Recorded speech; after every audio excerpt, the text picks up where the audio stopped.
ପିଲାମାନେ ଶିକ୍ଷା ସଂଯୋଗ କାର୍ଯ୍ୟକ୍ରମ ଧନକଉଡ଼ା ସମ୍ବଲପୁରକୁ ତୁମମାନଙ୍କୁ ସ୍ୱାଗତ।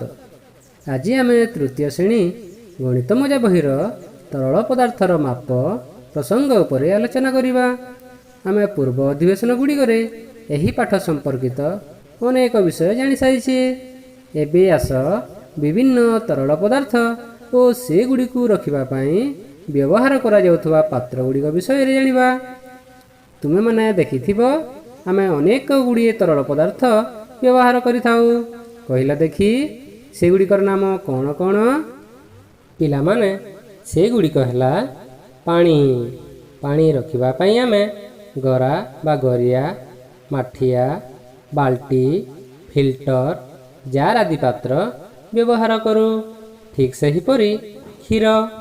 କ୍ଷୀର ପାଇଁ ଆମେ ଗ୍ଲାସ, ଗିନା, ବୋତଲ, ଛୋଟ କେନ୍ ଆଦି ବ୍ୟବହାର କରୁ। ତାପରେ ତେଲ।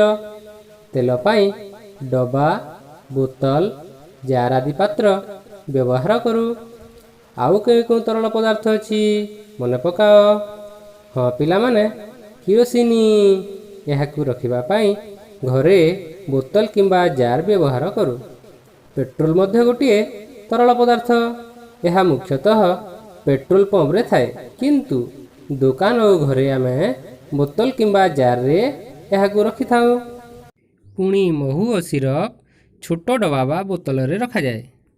ପିଲାମାନେ ଆଜିକାର ଅଧିବେଶନକୁ ଏଇଠି ରଖିବା। ତୁମେମାନେ ନିଜେ ନିଜେ ବହିରେ ଥିବା ଅଭ୍ୟାସ କାର୍ଯ୍ୟର ପ୍ରଶ୍ନ ନମ୍ବର 1ର ସମାଧାନ କରିବାକୁ ଚେଷ୍ଟା କରିବ। ଧନ୍ୟବାଦ।